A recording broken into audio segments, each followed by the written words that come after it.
not talk about family when family's all that we got. Everything I went through, you were standing there by my side. And now you gon' be with me for the last ride. Hello and welcome to Too Fast, Too Forever. There's all kinds of family. We chose this one. This is episode 12. I am Paul Walker from 2018. I'm Joey Lewandowski. I'm Joe too. And this episode is brought to you by Reach Out Worldwide. When you put goodwill out there, it's amazing what can be accomplished. Yeah. I thought that's the perfect sponsor for this episode, pretty much, right? Paul Walker's charity, absolutely. Yeah, Reach Out Worldwide is an agile group of first responders and other professionals in the medical and construction-related fields who augment local expertise when natural disasters strike in order to accelerate relief efforts. So we appreciate what Reach Out Worldwide does, and although he didn't want it to be known, we want it to be known that that's his charity. Yeah. So this is the hour-long documentary about Paul Walker's life that Paramount aired earlier this month to commemorate, I guess, or to honor the 5-year anniversary of his passing. It's been 5 years. Wow, I didn't realize that. November, I think I wrote it down. It was in there. November 30th, 2013, just after Thanksgiving. Wow, I can't believe it didn't feel like 5 years, right? It hasn't. The only reason I know why it's 5 years, well, there's two things. There's two reasons I know why. Number one, because it was the same year that Fast and Furious 6 came out. And I remember rewatching it and being sad. Like, I remember, because toward the end of the year, I was like, no, 7. Do I like this movie? Was it 7 or 6? It was 6. Okay, they were shooting 7, but it was 6 came out. Okay. Yes. 6 came out. I was rewatching at the end of the year because I loved that movie so much in theaters, and I loved it so much this time around. Yeah. But I was like, oh, this is kind of a bummer. So I remember that. And number two, I just remember, like, what apartment I was living in when that happened. Like, I remember where I was when I heard. Was it the one that I've been to? No, it was the other one, the one before. This was before I moved down to Texas for a couple of years. Okay, cool. But yeah, so I mean, I just remember sort of two things. So I mean, I would have to think about it, but it's been a while. I mean, you know, he missed the whole movie, obviously, and then part of Furious 7, but as we saw, or as we heard earlier this week, and we'll talk about it on the next episode, that's going to come out next week, the Too Fast, Too Furious episode, the full episode. Yeah. His family wants to bring Brian back into the movies. Yes, they do, which I don't know how I feel about. I don't know either. We'll get into that on the next episode. Okay. What I can say, though, is that in this documentary, they have interviews with his family and his brothers. And two things. Number one, his brothers look so much like him. But number two, they do and they don't. They do and they don't, you're right. But did you notice his entire family has the same blue eyes? Piercing blue eyes. Yes, yep. I absolutely noticed that. And it was awesome. It was really, really cool to see. Because that is how I think that I even relate that they're, like, very related. You know what I mean? Like, I see that and I was just like, oh yeah, this is definitely like his sister and this is definitely his brother and stuff like that. So it's kind of creepy how much his one friend looked like him too, like his stunt double friend. Like when they like kind of like dressed up, then they sound identical. That's what we were saying when we were watching this documentary. We were like, holy fuck, he and his friend, like his stunt double best friend, like they sound so much alike. It's scary. Well, they grew up together, and what I liked about that part of the documentary is that like it seemed like he kept like his lifelong buddies with him to sort of keep him grounded. That it feels like a lot of people, that like, Hollywood could kind of fuck you up in a lot of ways. But this guy who's sort of with him for this whole life, that he was like his body double or stunt double, he was just there sort of, not only just, earn a paycheck and do his thing that, he with was Paul, like taking care of his buds, but yeah. Yeah, exactly. But also like when he, was itching or jonesing or whatever, like there's a couple times similarly but separately where he's just like, I gotta get back in the water, but it just feels like, he's this kid who like sort of doesn't want to be a movie star. Like he wants to be just a guy, and so I think it's smart to have these people who are not there looking out for themselves. They're making a living, but they're also looking out for you, the movie star in the situation. Yeah, I thought that was like one of the coolest parts is when his friend said like, I know Paul, and he said many times to me, like, if I could do anything, I just want to be a park ranger and, like, make, like, $20,000 a year.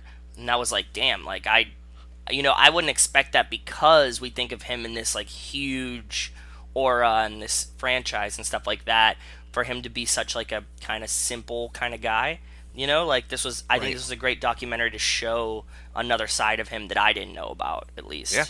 Exactly. Like, did you know any of this stuff? Like, before we watched this, did you know, like, about his outdoorsiness and how he really kind of didn't want to do these and stuff like that? No, I don't think so. I mean, I knew the movies that he was in. I'd seen a few of them, not too many of them. I haven't seen like pretty Before. much any of them.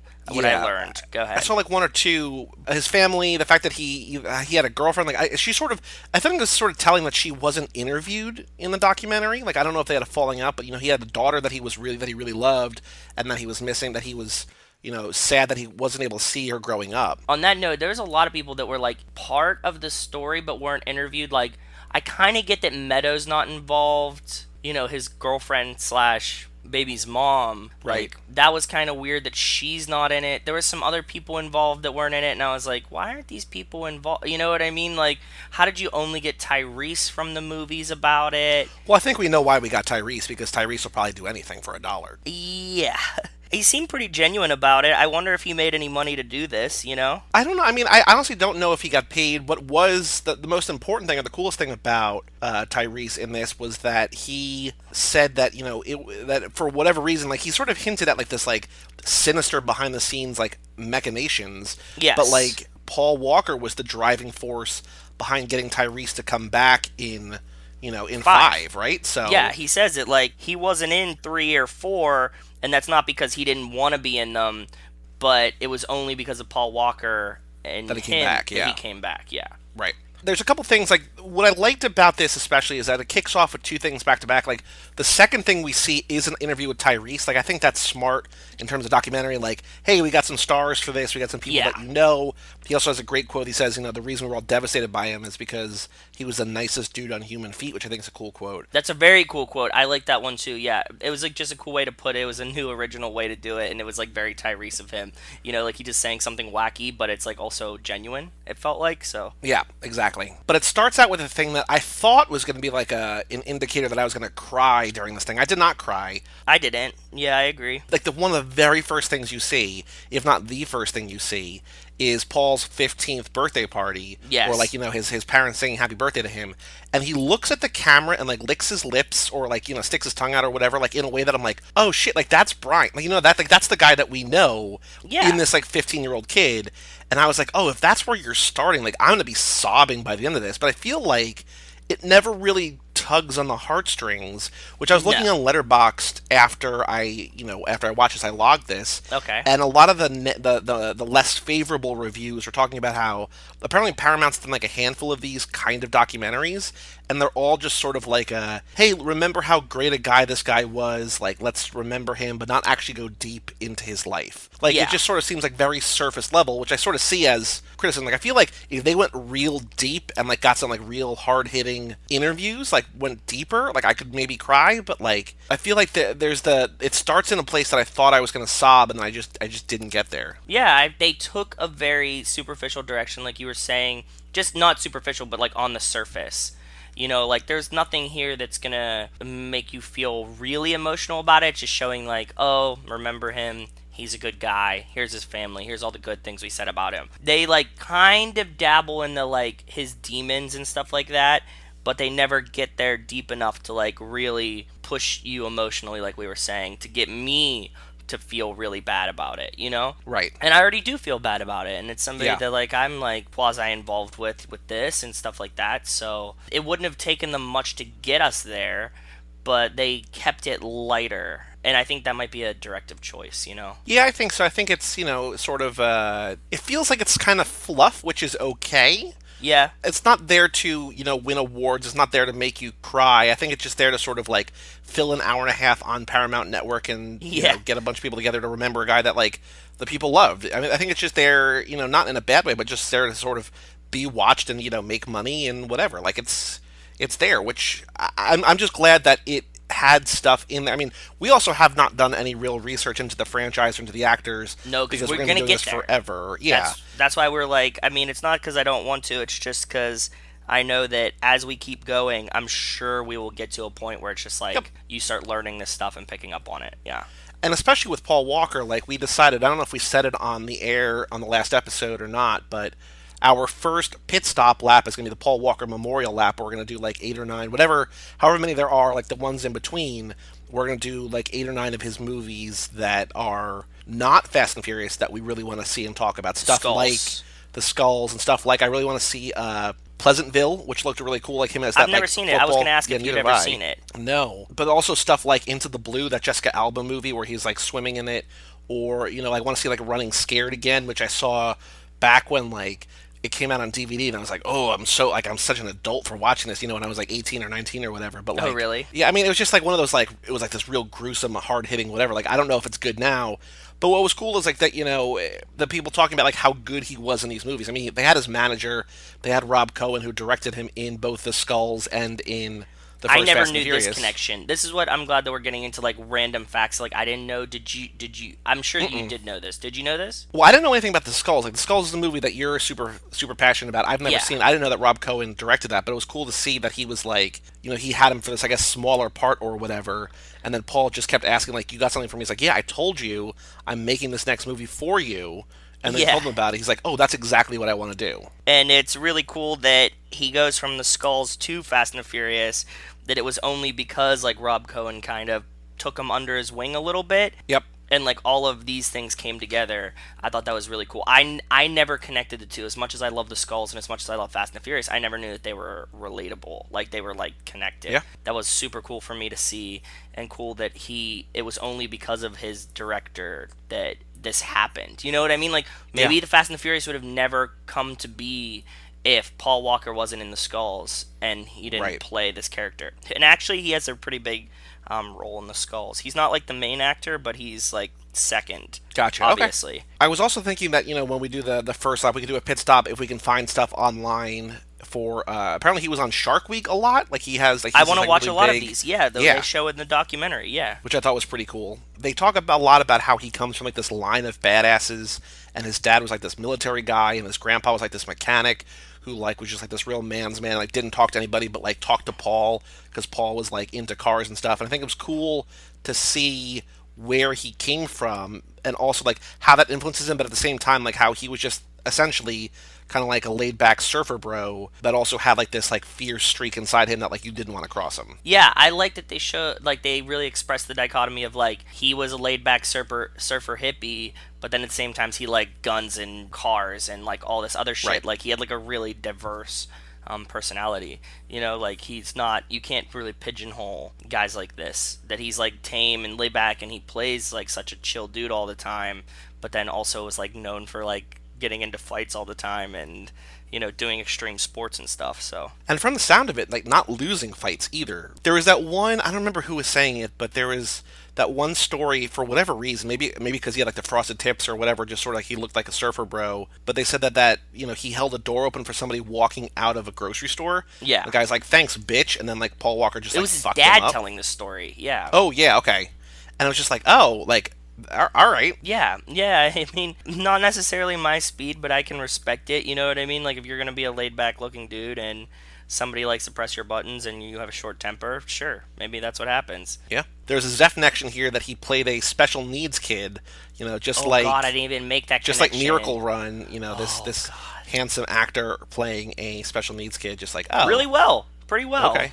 I liked some things that we saw. That dog food commercial he was Yeah. in, dude. That was the coolest thing, to see him like as a very small kid, because you can clearly tell it's Paul Walker. Like he just Yeah. hadn't fully grown into his body or his image yet. But yeah, there was like a lot of really, really interesting stuff like that I didn't know about, so I was really stoked on it. It seemed like, and I'm sure that a lot of this is sort of exaggeration to raise the myth of Paul Walker or whatever, but they were saying about how when he did like auditions and stuff as a kid, he would get a call back, not necessarily get the audition, get the part, but like get a call back like 80% of the time.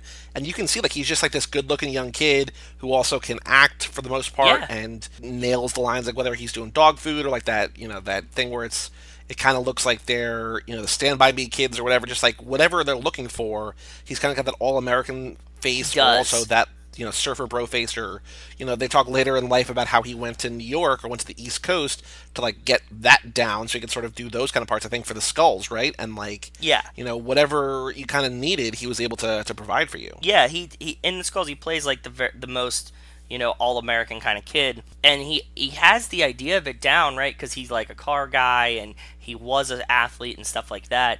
but he was such a surfer bro that it was hard for him to like get out of the California a little bit. So I thought it was cool that we learned that he went to New York and was just like, I'm just gonna live here for a while and just figure shit out, you know? Yeah. Did you catch? I think I heard this right. Did you catch that that he was raised Mormon? They mentioned it really quickly, and Right? I thought that I heard it too.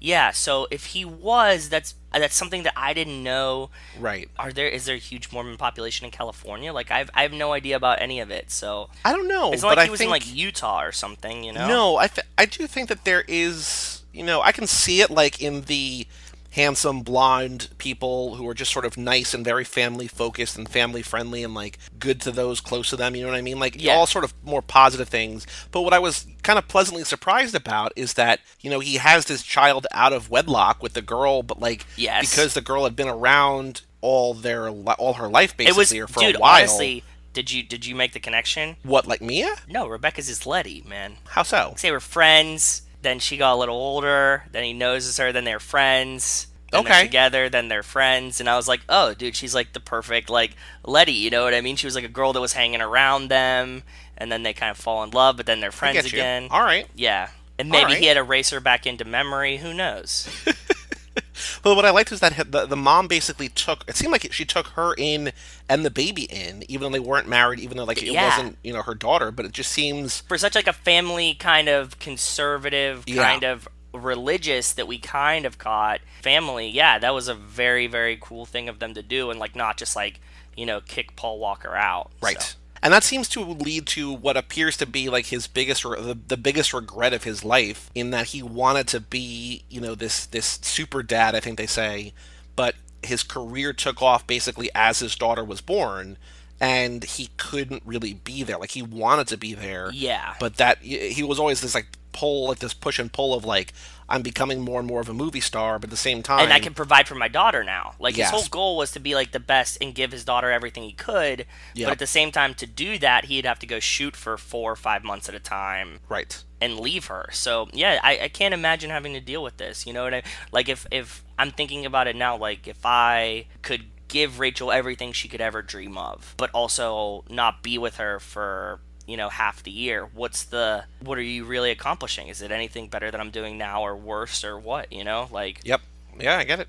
it's hard to think about. And if you had kids, like I can only relate to Rachel because I don't have kids. So if I had kids, what would I choose? Do you want to be in their lives more, or have the money to give them whatever they want? What would you rather leave them with? I don't know. Exactly. It's kind of, to reference another one of our podcasts, boyfriend material. It's kind of like, for the gods beyond the pines, like, or is it a good boyfriend material thing when you rob banks to take care of your Yeah. kids? Like you're doing something, It's not like the you're same providing thing, for but them, it's but in the you're also same- not. Yeah. It's in the same vein. I can agree. Yeah. Yeah. Like, what do you give up of yourself to provide for your family? And Exactly. yeah. What I did like, though, is that when he went away to make these movies, he seemed like really intent on getting everything right. Like they were talking about, I think for maybe at least the first Fast and Furious, if not also Too Fast, Too Furious, that everybody else on set was just sort of there to make a movie, but like Paul knew like what size turbos everything was, like he did his homework. He's a fucking gearhead anyways. Yeah. If his grandfather was a mechanic and he was like racing and dicking around on quads and dirt bikes beforehand, this is a dream role for anybody like that, right? Like this is exactly what you want to do. You're like, oh yeah, like I want to be a movie star that gets to drive cool cars and like hang out with pretty girls all day. Like who the fuck doesn't?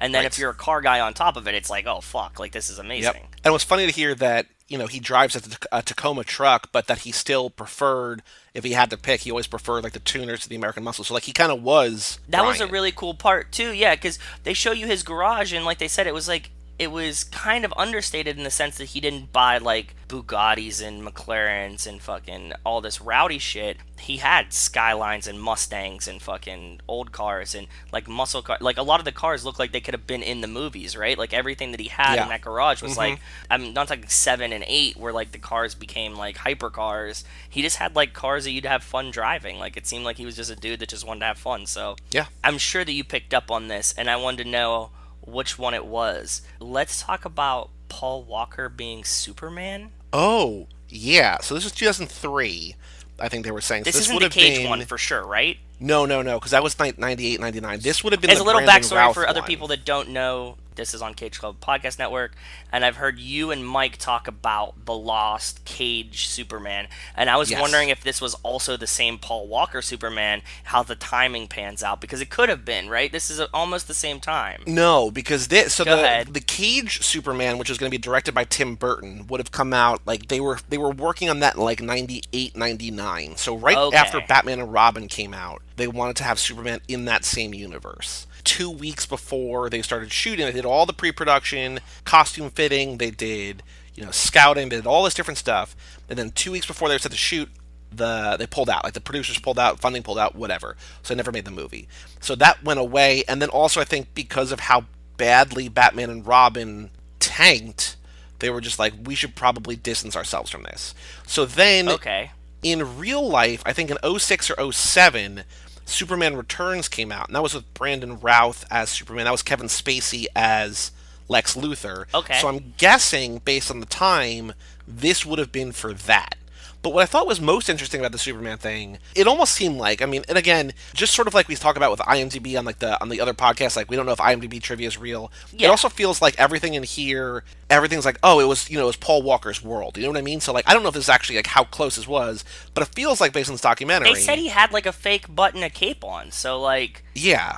But so it feels like in this documentary, like if he wanted the part was his, but he like called his buddy, like sort of had like this like existential freak out, like, I don't want to do 3 or 4 of these movies, I don't want to be Superman for the rest of my life.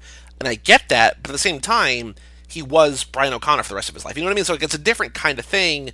Maybe it's that he relates more to that gearhead than to a comic book character. Yep. But if your fear is that you're going to be pigeonholed into one role for the rest of your life, hey, that happened anyway. Yeah, but it's a role that he more so wanted to play than Superman, so I kind of get it. Something that we a little bit skimmed over that they make very light of in the documentary was like they reference his financial problems. Oh yeah, a lot of bill collectors and stuff calling him. Yeah, but they also mention early on that like his mom invested a lot of money into his acting. And like acting school and stuff. Yeah, but they like don't go into that, and I really wish we could learn more about that and how much that was an influence on his life choices, because it kind of felt like they were hinting that his mom spent everyone's like the familial money to make Paul a star, and then he felt the responsibility of like taking care of the family through acting later. I don't know. I didn't get that sense because it seemed to me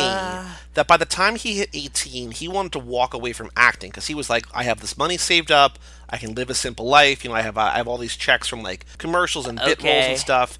And then by the time he was 18, by the time he was able to sort of like, set out on his own or whatever, none of the money was left. So I don't know that it's possible that the mom spent the entire family's money. I just got the sense that she spent all of like his earnings, but not in a way where it wasn't like, malicious. She spent it on herself, right? Yeah. It seemed like she spent it on him, but she spent, I think, way more than he realized she was spending. Well, I'm just thinking about like, I had that thought that I think I mentioned it to you in a chat that we were talking about that NHL player whose parents, pilfered all of his earnings because they were his manager. Mm-hmm. And so like that's on the brain. So I couldn't tell if it was like that or not. The way that they like kind of danced around it, and he's 18 now and he has all these bill collectors calling, it kind of seemed like maybe he was supporting the family somehow in a more mild way than this. It's possible. I mean, you don't really get a sense of like. I feel like that's another sort of limitation by the hour-long time frame and not going too deep. Like, you sort of don't get a sense of like what anybody else was doing. You know what I mean? Like, you don't. It seemed like nobody was doing anything but Paul Walker, right? Right. Like he was like maybe surfing with his brothers and shit, but at the same time, and his friends. But it's like at the same time, like who was doing what else? Yeah, exactly. And it seemed like once he did start making money and had the Fast and Furiouses, like. His parents and nobody around him had to work anymore, right? Like his brother, his friends, like everybody kind of seemed like they were just coasting at that point. Right, exactly. One of my favorite things in the documentary, in the hour, was the clip they show of him on MTV Cribs where he just shows off an RV and that's it. Yeah. When he's movie star Paul Walker and he just like shows off his like tiny little RV, like it's super weird and cool and just sort of goofy and fun. Yeah, it was quirky and fun. It reminded me of like the kind of like the interviews and stuff we see with Channing a little bit, or Zeph even, that they like do like all this wacky shit. And I guess when you're just like a heartthrobby guy like that, you can't be like bland. Like they can't be like, this is my dope house that I have now. Like and they seem like they kind of have cool personalities. So it's fun that he was just like, yeah, I'm gonna show off this dumbass RV that me and my friends bought 10 years ago to go surfing one summer and pretend this is my house. So Right. Because I mean, I wasn't in this world. Like, I wasn't watching Fast and Furious movies. I wasn't into the franchise when this was happening. But like, they show him and Vin Diesel like on TRL. Like, he was like a heartthrob. He was like, oh he was yeah, like, he was a star. And like, the two of them went everywhere. They call him like oil and vinegar or whatever. That they have like these two opposite personalities. Yeah. That they say make this salad dressing in the movie that works. But like, I just didn't realize. I mean, I should have. Like, I didn't realize just like how popular he was. They were. Oh no no no! Yeah, he was huge, and like I lived in like the TRL Cribs world. Paul Walker, like every time as soon as the first movie came out and it was just a huge success, he was everywhere, right? Like just the same way that like now I'm sure that we don't even realize the gravity that Zeph holds on MTV now. Yeah. Because like we're not I'm beyond MTV age, so but I do remember Paul Walker being part of that, and that was really cool to see too, because I had forgotten about it. It's not something like you keep in the forefront of your mind, but it's Right. cool to have seen it happen again. There was a weird line in the documentary that I'm pretty sure I heard it right. It just doesn't really make sense. That they were saying that I think it was his stunt double buddy was saying that on a lot of movies, Paul would like break a finger early on, but that would like get him like energized and keep like the pain would keep him in the moment. I was like, what are you talking about? Did you hear that? Yeah, he said that he would like when he fucked his knee up in the movie with Jessica Alba. Yeah. That he was just like, oh no, like let's finish the shooting and I'll go get surgery afterwards. It lended itself to being that he was just like this adrenaline junkie, kind of Right. like that he was just like, okay, like the pain is fine and I'll just take it. It's cool. I mean, like I know some people that are like that. They're like, oh yeah, like fucking let's do it, and then they're just like, it's cool, let's finish. Yeah, it's weird though. It's not something that I would do. Because it also sounds like, I mean, it didn't, like, this wasn't what he was saying, but it sort of sounded like what he was implying, but his friend was basically like, yeah, he would, like, go and intentionally break a finger, like, give him this, like, adrenaline rush. Like, I know that's not what he was saying, but it sort of sounded like, oh, like, on a lot of movies it would happen. It's just like, oh, it just sort of seemed odd. Yeah, it seemed like he just wanted to be like the stuntman, so I'm sure that he was trying to get more involved than any of the producers and managers wanted him to be, and that's why like the same buddy was saying, he always wanted to ask me like, how does it feel? And he's like, not good, like Right. like it's not fun getting thrown off the bridge in Too Fast, Too Forever, which you will hear in the episode coming out soon. Yeah. But yeah, he wanted to know how it was because he was like prone to jumping out of planes and doing all this dumb shit. So Yeah. They get into him being, Reach Out Worldwide, talking a lot about donating money and donating time and donating effort to the earthquake relief in Haiti. Like that was like their first big mission, right? It kind of Yeah. seemed like that's how they made it seem. I don't know if that's true or not, but that's what they because made it just it seemed seem like he wanted to do something. Like he knew that he had this money and this like influence, Yeah. and just wanted to do something. And so it sounded like, I don't remember the exact specifics, but like they couldn't get to Haiti, but they got sort of close, and they were just helping there. So what happened was he wanted to go down there. He's like, I want to go down there and I want to be like in the shit and help. Yeah. And so he called his his brother, who called his firefighter friends, and he was like, do you like know any guys that want to go down there? And he's like, the firefighter's like, yeah, there's some people that are like live for like really helping people that really desperately need it. Because of the earthquake, there was there's only government flights into and out of Haiti. Oh, right. So they flew into the Dominican because actually Vin Diesel knew people in the Dominican to like get into the Dominican, and like once they got there, then they got him a helicopter and stuff like that, and they kind of like tag teamed the Fastiverse a little bit, right? And then they like got to the shit, and they were in Haiti and they were helping out. But that was really cool. I honestly didn't even know about his charity before this. Yeah, I don't think I did either. Because he did a really good job of distancing himself from it, like making it, just a charity, not like Paul Walker's charity or whatever. Right. The only thing I think I knew, and I don't think I knew about the charity, but I remember when he died, like I remember people saying, oh, he was like a really good person, and like when Prince died, everybody kind of came out and said the same thing, like you guys will never know like all the shit that Prince did because he like did it without telling anybody. Yeah, do you remember that? Exactly. Like a little bit. Yeah, as soon as Prince died, like everybody came out and they were like, yo, like Prince didn't let me tell anybody this, but Prince did like this, and this, and like he paid for this and all this other shit that like Prince would have never let anybody know about. But like one person would know like all of these things that he did, and then another person would know a bunch of other things that he did, and they would all say like, oh, he gave me money for this. And I can imagine Paul Walker being kind of the same way. And, I don't know about Prince, but I know that Paul Walker, the last note that I have in my notes, Tyrese just saying, he gave the best hugs, man. Yeah, that was a really good one. I like that last Tyrese interview because he said when they were in Miami, he's just like, Paul Walker's just like the most ideal handsome white man. And like that just description, like you could see it run through Tyrese's face, like him just like reminiscing back to it, just like, damn, he was like a good looking dude. You know what I mean? Like he was like kind of in awe of how beautiful Paul Walker was, right? And he kind of hints at a little bit like the sort of the mischief or the fun that they got into on Too Fast, Too Furious, that like, you know, a good looking white dude, a good looking black dude, and just surrounded by like beautiful women in Miami, like, all right. I wonder if Tyrese was kind of hinting that they were doing a bunch of drugs together. It might have been. Like, I don't. It just seemed like they did a bunch of stuff that like a dad of like a newborn wouldn't really necessarily maybe want to do. Yeah, they seemed like they got into a lot of girl trouble. Yeah, and that I understand. And then you got like that evil like smirk and like the giggles, like when Tyrese was thinking back to them being in Miami. He was like, "Yeah, we were just like really getting into trouble." And, you know what I mean? Like we were screwing around too much and stuff like that. So I wonder what they were up to. I would like to see like the behind the scenes of Too Fast, Too Forever and see like what was actually happening and stuff. Yeah. The only other thing I have written down is that, you know, Paul just lived by this mentality, like be good or do good, and just I think that's just a real simple, but like, you know, just be a good person. Just do good. I like the be good reminder. I personally live by the be safe reminder, just because I think everybody, you know, like you should just let your friends and loved ones know that like they should be safe, that you care about them. Yeah. But I like the be good one too, man. Just be good. Just do good. Try to be your best. Like be good. Yeah. Yeah. It's something that you can relate to. It's something simple.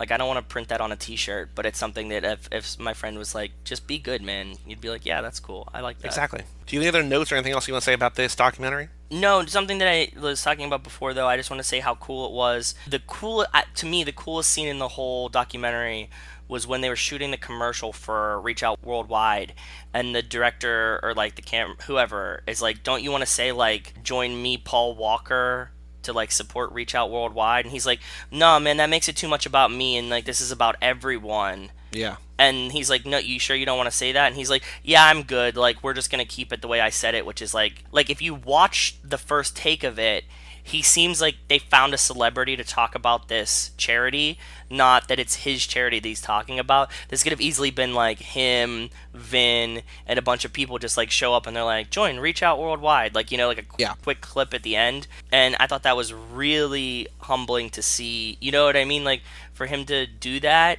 and them to have that outtake, I was like, wow, a lot of the things that these people are saying feels real now just by seeing that. So it was a good choice to put in the documentary. That'll just about do it, I think, on this little sort of a bonus episode, if little you will, bonus episode of Too Fast, Too Forever. We'll be back in about a week or so on September 1st. And if you heard through this, watch it. Watch the documentary. It was really cool. We talked about it, but it was actually really cool to see. Check it out. There was like lots of other parts that we didn't talk about, like, you know, early childhood videos and kind of stuff. And it's cool to see Paul Walker younger. So I recommend it. I think you should give it a shot if you like Fast and the Furious and you like Paul Walker. Can't beat it. So yeah, don't expect a ton, but just sort of go there and just get some admiration for, you know, Brian Earl Spillner. Exactly. Brian O'Connor. They're probably re-airing it on Paramount. You can also find it online, so just, you know, go watch it. And again, without commercials, it's like 60 or 61 minutes. Like it's super like, short. It's not very long. It felt like it blew by. So for all things Too Fast, Too Forever, including this month's other episode of the Fast and the Furious Lap 2, or next week's episode of Too Fast, Too Furious Lap 2, you can go to cageclub.me or facebook.com/cageclub or at cageclubpod on Twitter and Instagram. Email us, family@cageclub.me. We have a mailbag. We'll do that on the regular episodes. Not gonna be so here. don't think you missed out on the mailbag. It'll be coming next week, right? And now you said the next one comes out next week. Yep. So yeah, wait for that. We didn't skip it. We're just, you know, waiting to do it on the real episode. Yeah, just a little bit of a bonus episode here. Go to facebook.com/toofast2forever to like our page and my memes and the memes that I find or make, or the nonsense that I post drunk about me watching the movies, even when they're not in order. You know what I mean? Like if I don't even have to watch a movie, sometimes we get drunk and put one on anyways, and I'll tell you about it there. So cageclub.me or facebook.com/toofast2forever. I'm Joey Lewandowski. I'm Joe too. And we'll see you next week for Too Fast, Too Furious right here on Too Fast, Too Forever. It's been a long day without you, my friend, and I'll tell you all about it when I see you again. We've come a long way from where we began. Oh, I'll tell you all about it when I see you again. When I see